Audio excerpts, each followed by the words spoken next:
generally speaking, I think that we're pretty well where we should be as far as capability. But we're not allowing all of our potential to be used. We're allowing ourselves to be led and guided by people who do not have the better interests of mankind at heart. Now, I was watching a program on, I think it's one of them PBS things where the guy was talking about how many people had diabetes and stuff like that, and how the young kids have it, and how so many of us are so many pounds over our suggested weight, way overweight, obesity, which causes all these health problems that are going on. And a lot of it is the way we process our foods or the stuff that we are consuming. I've always had reservations about all the hormones and stuff they place into all these different animals and foods and things we have. Hormones supposed to be a major part of our, makeup on how we feel and act and do things. Women, when they get so old, they start doing hormone treatments and stuff like that. Well, you're hormonalizing your society out there. So there's no wonder you got all kind of weird things going on that you don't understand what the deal is about. But it's strange that we're sitting here destroying our own self. We wouldn't be able to defend this little place if it really came down to it. Once you ran out of bullets, what you gonna do? Half of you can't run nowhere. Half of you can't do anything.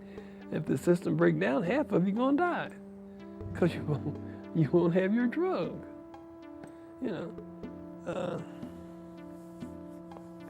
We got carried away, and we went too far to one side, and we're not allowing.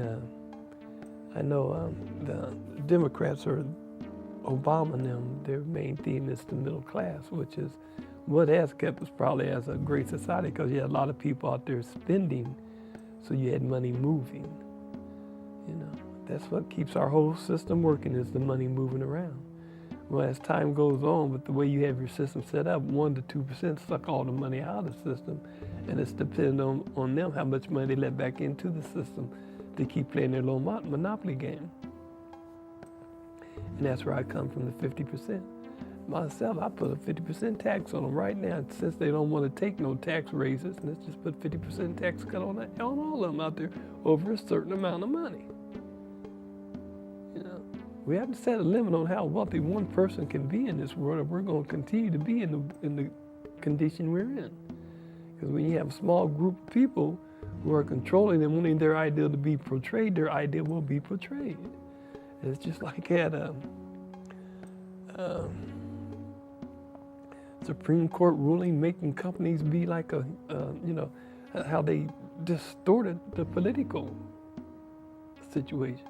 We've had these, they've been politicking for that man, for Obama's job for 4 years. They've been politicking for his job, and they were putting money in and had this money running out here to where they were determining, they, them, whoever was in control of that grouping, were determining what the speaking points or what the concerns of the country was.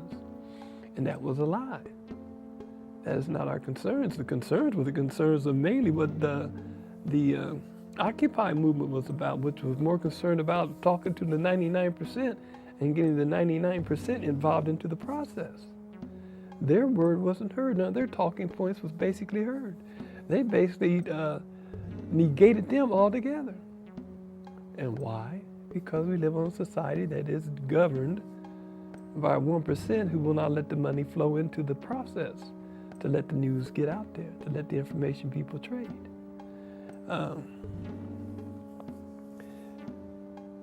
China, and I'm just correlating you with it doesn't matter what country you go to, you still have a group in that society that tries to make sure they have the most and keep control of what's going on. China's doing the same thing. They have what they call princelings and all this stuff, the party group, the ones that are multi-billionaires and run all around the world buying up everything. They became accustomed to the capitalistic thought pattern. which is to say a small group has more understanding than the larger group. And the larger group ends up suffering when the smaller group just makes the mistakes. And they made this big mistake on the money, and the big bubble bust and all that, and all this terrible thing that's going on. But all through that process, who looks good today? Who is still flourishing today? And who is suffering today? The regular man on the street is suffering, paying all this exorbitant, unnecessary stuff. You're the guy suffering. Poor guy suffering. Everybody's suffering but the guy at the top. He's doing pretty good. He's got the system back the way he wants it to be. And it's working quite well for him. But anyway.